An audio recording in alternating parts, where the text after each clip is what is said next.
E aí, beleza? Para você que não me conhece, meu nome é Alessandro, mais conhecido como Negão. Para você que já me conhece, estamos aqui para mais um Linha de Frente. Hoje é o dia em que a quebrada venceu, meu nego. É o Negão que vai estar apresentando o programa aqui, abrilhantando aqui, ao lado aqui de Gregor Osipov. Olha que nome muito louco, Gregor Osipov. Já pensou se chegar em alguém? Como é seu nome? Meu nome é Bond. Não, meu nome é Gregor Osipov. Logo ao lado dele aqui a gente tem o Leonardo Grandini, o nosso anti-horário aqui, amado pelo pessoal da direita, todo mundo que fala super bem dele, mentira pra caramba. Logo do lado aqui, Pietra Bertolazzi e logo ao lado dela, Marcelo Suano. Hoje aqui você vai ter as principais notícias do dia e a gente já começa aqui com o pé na porta aqui, ó. Um grupo de 131 delegados da Polícia Federal denunciou o ministro Alexandre de Moraes por abuso de autoridade na operação contra apoiadores do presidente Bolsonaro. Na época, Moraes autorizou a quebra de sigilo bancário e o bloqueio das redes sociais de 8 empresários. Argumento que eles teriam cometido violência e ameaça contra as instituições democráticas. Olha só, vamos colocar essa notícia aqui para a mesa, porque aqui a gente tem claramente um anti-horário que vai passar um pano para o nosso querido ministro. E nós temos 3 pessoas aqui que estão com um pouco de receio de falar sobre isso. Mas eu vou deixar o Leonardo por último, porque eu quero saber a sua opinião, Marcelo. Vou jogar essa bola na sua mão, entendeu? E aí, Marcelo? Bom, o ministro cometeu abuso ou o ministro está certo? Para evitar de eu ser preso, eu não vou dizer que ele cometeu abusos. Eu vou dizer que o nosso sistema e a estrutura das instituições e dos poderes do Estado no Brasil é totalmente desarticulada, mal feita, mal produzida, inadequada. Ela é feita exatamente para gerar esse tipo de problema que está gerando, que é ter autoridades no Supremo Tribunal Federal que atuam.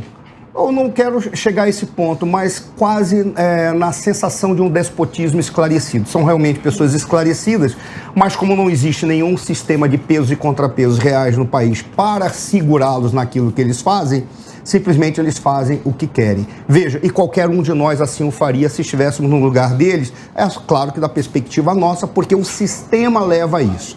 A questão dessas autoridades da Polícia Federal terem feito isso tem um sinal. Primeiro, já está esgotando. As pessoas já estão começando a ter coragem de falar aquilo que sentem publicamente, porque no espaço privado as pessoas desabafam e falam que isso aí já chegou no limite. Esse é o primeiro ponto. Segundo, isso vai levar a alguma coisa? Não acredito. Eu já ia te perguntar. Não vai levar a lugar nenhum. É simbólico, né? É simbólico. O mais importante é esse símbolo, Alessandro. Mas será? Eu vou te dizer por quê. Porque, da mesma forma, qual é a grandeza do que aconteceu nesses últimos anos com a polarização? Não é que a polarização traz briga, é que as pessoas pararam de ficar no meio termo e passaram a se apresentar como tal. Por isso que a polarização é tão perigosa no Brasil. Porque a partir de agora, todo mundo sabe quem é quem e as pessoas estão cada vez mais ficando tensas e mais impositivas e incisivas e indo para a violência. Eu quero jogar aqui para o debate aqui, eu já vou voltar com você. Tá bom. Quero colocar aqui o Gregor Osipov, com esse nome poderoso aí. Gregor, o que você acha sobre isso?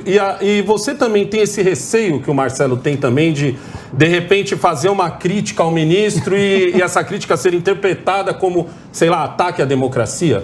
Eu, particularmente, não vou atacar o ministro, né? A questão é uma questão de posicionamento. Eu acho que tudo absurdo. Eu vejo sempre essa diferença entre a crítica e o ataque. Para mim, o ataque é justamente quando alguém xinga o ministro. Ataque, para mim, é quando alguém vai lá e, por mais que você, de repente, não ache que ele está fazendo um bom trabalho, quando você ofende, isso é um ataque. Quando você diz, tem que tirar ele de lá na marra, isso é um ataque. Porque não existe um na marra, existe um Senado e tal. Como você vê isso daí? Eu vejo que toda a arbitrariedade, tudo que está errado, tem que ser visto, revisto e olhado. Eu acho que vem um recado muito importante dos delegados, que são advogados, né? Eles estão deixando alguma coisa clara que alguma coisa não está certa. Exato. Eu não sei se o ministro está errado, está certo, não é esse o meu julgamento. A questão é que estamos num país democrático, eu acho que temos que entender as regras e a lei, seguindo a lei, né? Leonardo, como a gente pode fazer para poder passar um pano legal nesse assunto? Não, vamos lá. Eu listei aqui 4 pontos bastante curiosos por parte desses 131 delegados da Polícia Federal que nitidamente não entendem absolutamente nada em matéria de direito. Né? Mas para ser delegado não tem que ser formado em direito? Pois esse é o ponto. E não sabem absolutamente nada. Desaprenderam durante esses anos. Está faltando um pouquinho para eu jogar a carta aqui de quanto se você já é advogado. Não me provoca. Mas ser mais do que eles. Vai ser mais do que eles. Aliás, eu acho que qualquer um consegue aprender em 2 minutos mais direito do que esses delegados em décadas. Então me ensina. Mas é que o Xandão, inclusive, né? Não é tão difícil. Então, o Xandão é um grande professor, professor, inclusive, lá do Mackenzie, de diversas universidades, escreveu diversas obras. Já foi professor de comentaristas aqui da casa. Já foi professor de comentaristas aqui da casa. Aquele que você chamou de Xandão. Ele só esqueceu de ler a Constituição. Eu educadamente chamo de ministro do Supremo Tribunal Federal, Alexandre de Moraes. Ele é um grande professor. Mas vamos lá, vamos para o que interessa. 4 pontos. O que o Alexandre de Moraes ele fez em relação a esses empresários? Primeiro, tomada de depoimentos. Até aí, tudo ok, não tem nada de ilegal, nada de arbitrário nessa decisão. Segundo ponto, quebra de sigilo bancário. Também algo que pode acontecer, uma decisão absolutamente correta e legal. Terceiro, bloqueio de contas bancárias. Aí cabe a nós ler os autos e entender o porquê dessa decisão que eu particularmente desconheço. Antes de você continuar, deixa eu só lembrar o povo do que a gente está falando. Claro. A gente está falando de alguns empresários que tinham um grupo e nesse grupo eles estavam conversando sobre os rumos do país. Eles não estavam fazendo, não era um grupo de como derrubar os ministros do Supremo Tribunal, não era o grupo para poder acabar com a democracia, não, era só um grupo com pessoas conversando. Sinceramente, Leonardo, vou entrar no mérito. Eu entendo o fato de você falar assim, não, Alexandre, isso está certo e tal. Eu queria entender de você. Você acha que está correto? Entendeu? Não, tranquilo. A gente tem que dar a diferença de quem realmente está querendo dar um golpe. Sim. E de quem só está falando coisas num grupo que, sei lá, não é público. Mas, tipo assim, não tem nada de muito especial. Porque do jeito que você fala, dá a impressão que, tipo assim, eram empresários da máfia. Não. Eles estavam articulando um golpe. Eles estavam num cassino, numa sala escondida. Não, do jeito que você falou, deu essa impressão. Quem não conhece o caso, pensa isso, Leonardo. Eu só estou esclarecendo para o nosso público que as decisões do ministro Alexandre de Moraes foram legais. Só isso. Primeiro ponto. Errados. Não, foram legais. Foram legais? Foi o primeiro ponto. Qual a Constituição? Qual Constituição que é essa aí? Pô, gente, vocês querem discutir matéria de direito com o ministro do Supremo Tribunal Federal? Tudo bem, vamos discutir. Porque ele está no cargo, meu Deus, Leonardo. Então é indiscutível. É que você fala tanto de positivismo jurídico. Isso, falamos porque é isso que você defende, né? A pauta da esquerda. Eu sou legalista. Cadê o privilegiado? Eu estou dizendo que a decisão do ministro Alexandre foi correta. Agora, a decisão foi correta. Agora. E legal, foi legal. Finaliza que eu vou passar para a Pietra em cima a busca e apreensão, eu já disse que eu discordo dessa decisão em específico. Mas as demais medidas foram legais e corretas. Que bom, né? Só o segundo ponto, então, só para eu poder finalizar minha fala. E aí, os delegados, eles dizem que houve um caráter político partidário por parte da decisão do ministro Alexandre de Moraes. Eu quero entender em que ponto, eu quero que vocês grifem a parte em que ele faz alguma menção a espectro ideológico. Porque, inclusive, esses delegados dizem que ele deveria ser suspeito das suas funções como presidente do TSE por conta disso. Um completo absurdo. Leonardo. É uma piada. Tudo bem, Leonardo. Você acabou de dizer que não concorda e, ao mesmo tempo, você acha que está certo. Não, a busca e apreensão, eu discordo. Vamos passar para a Pietra. Deixa eu passar para a Pietra. Mas não é ilegal. A gente pode discordar de forma cidadão democrática. Precisa ter um diploma em direito, né? Pietra, eu vou passar para você e daqui a pouco eu vou voltar em você com a mesma pergunta. A glamorização do diploma, né, do menino Charlinho, que o Leonardo faz com que a gente tenha esse tipo de comentário. Se está na Constituição, é lícito. Mas, na verdade, a gente está falando de coisas que não são constitucionais. Exato. Eu não sou uma grande defensora, porque a nossa Constituição, não, porque é isso que aí a gente vai entrar no legalismo, no positivismo, que eu sempre critico tanto. Né? Mas a gente está falando de bom senso. Para se ter bom senso, não é preciso ter diploma, querido Leonardo. Então, você vê um gesto arbitrário como esse. Uma pessoa invadindo espaço privado. Um grupo de WhatsApp é um espaço privado, sim. Você está lá entre um grupo de amigos, expondo a sua opinião, comentando, falando sobre sobre qualquer... E não é nada demais. E não é nada demais. Não é nenhum Além plano, disso, não é nenhum plano mirabolante. Não estou nem entrando no mérito do conteúdo. Deixa eu te dar um exemplo aqui, eu quero te fazer uma pergunta. Vamos supor que ao invés de serem empresários bolsonaristas, nossa, empresário, porque qualquer empresário hoje que veste um verde e amarelo ou não faz o L, ele já é, de fato, bolsonarista. Ele não é cirista, ele não é tebetizista, ele não é soraísta, ele é obrigatoriamente bolsonarista. Pergunta para Pietra, certo? Vamos supor que se fosse um grupo onde tivesse a dona do Magazine Luiza e a Paola Carossélia, certo? Conversando e pensando assim, sei lá, nossa, imagina que horrível vai ser se o Bozo ganhar. Nossa, o que a gente vai poder fazer? Ah, eu tô pensando em sair do país, ou qualquer coisa do... Não, então a gente pega exatamente as mesmas palavras. Perfeito. Certo? Você acha que estaria esse estardalhaço todo, Pietra, se tivesse vindo a público a conversa da dona do Magazine Luiza e da Paola Carossélia? Amei, a pergunta retórica do Negão, né? A gente sabe muito bem que não estaria nada disso acontecendo. Quando o Leonardo fala que não existe partidarismo nas decisões do Alexandre de Moraes, não precisa, ele não precisa justificar. Ele está no topo da pirâmide, o que ele fala está falado. E todas as decisões dele vão contra a direita, sempre contra o Bolsonaro. Ele não precisa justificar. Ai, porque estão defendendo Deus, pátria, família. Ele não precisa nem chegar lá. Ele fala, não quero, porque estava falando pró-Bolsonaro e acabou. Ô, Marcelo, vou tocar para você agora e perguntar o seguinte. Você acha que isso está acontecendo porque a gente está tão em cima das eleições e é um jeito de, sei lá, desestimular, vamos usar uma palavrinha mais bonitinha aqui, desestimular outros empresários a estarem do lado do Bolsonaro? Porque eu não consigo acreditar que em outros grupos, nos grupos anti-horários, nos grupos de empresários que não gostam do Bolsonaro, a conversa não seja a mesma. Sim. Entendeu? Olha, para mim é muito claro. Eu vou pegar só um elemento antes para chegar a esse ponto que você falou, certo, trazendo um detalhe que a Pietra destacou, que é o bom senso. Qual é a grande questão?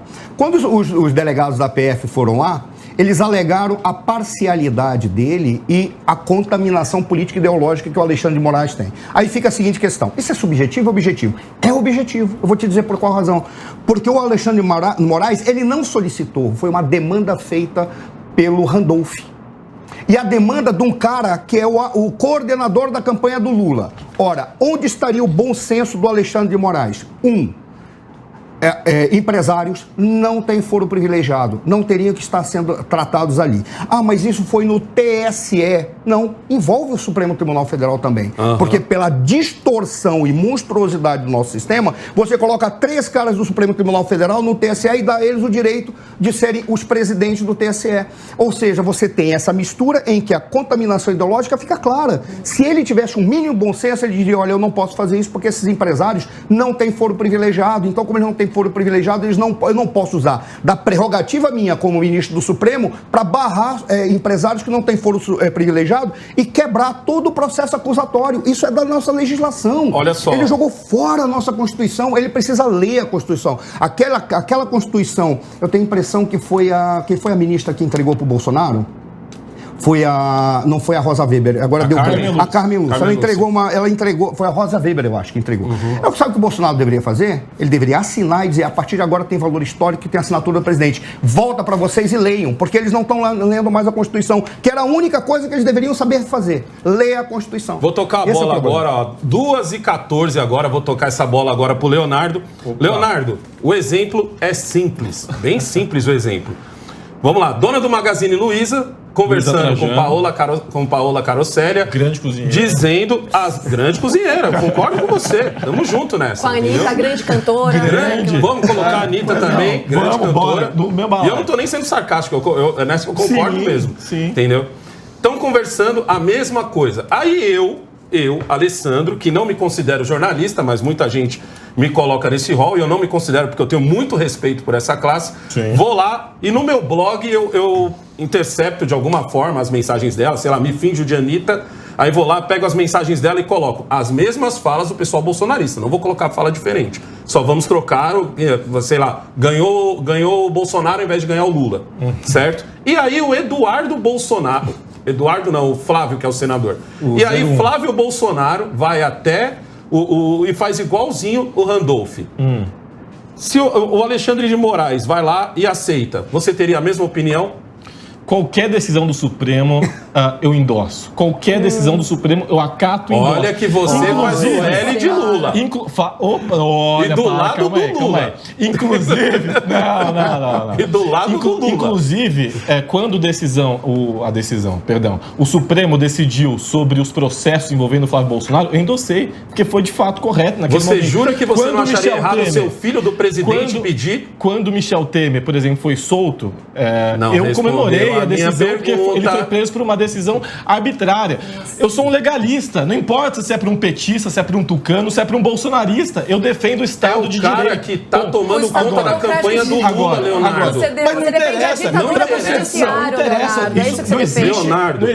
Não existe absolutamente nada no texto da lei que impeça e dite quem que precisa ou não fazer uma denúncia. Fazer uma denúncia. Não interessa, qualquer um pode fazer uma denúncia. Um parlamentar pode fazer uma denúncia, um partido político pode fazer uma denúncia, eu posso fazer uma denúncia, a Pietra pode fazer uma denúncia, qualquer um pode fazer. Sim, só que você não pode sair da Constituição para você ver o nível, para fazer uma condenação fora da Constituição, é isso que você não pode. O nível, que eles sim, eles são partidários, eles são políticos partidários. Para você o nível desses caras, o tipo de argumento que eles se utilizam, dizendo que pelo fato do Randolph Rodrigues, que é um senador da República, pelo Estado do isso é patético.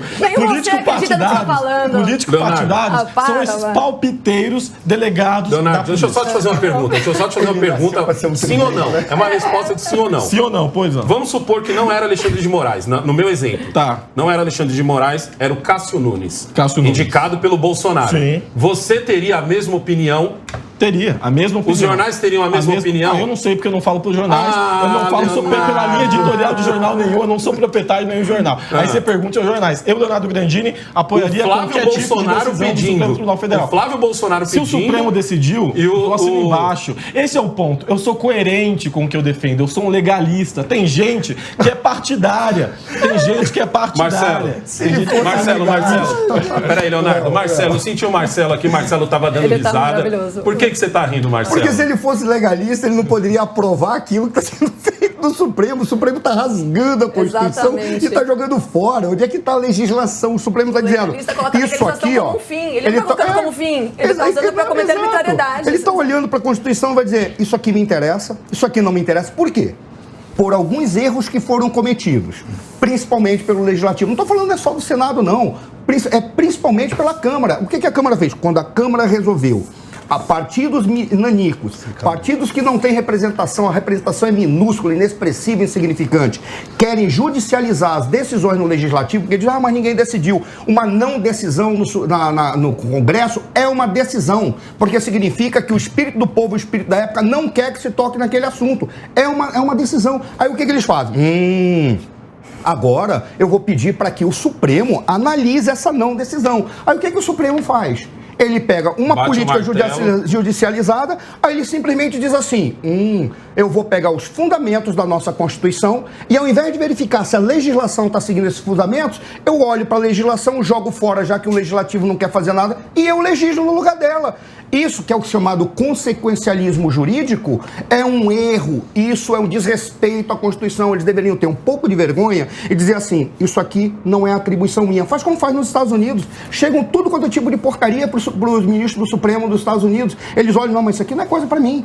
Isso é coisa para o Congresso. Então isso não é uma coisa só de brasileiro? Isso acontece lá também? Só que aqui nós temos 100 mil processos para serem julgados, porque o nosso Supremo é constitucional e é recursal. Como ele é recursal, joga todo tipo de porcaria. Aí ficam lá, por exemplo, eles julgaram se o Sport ou o Flamengo são qual dos dois é o campeão brasileiro de 87.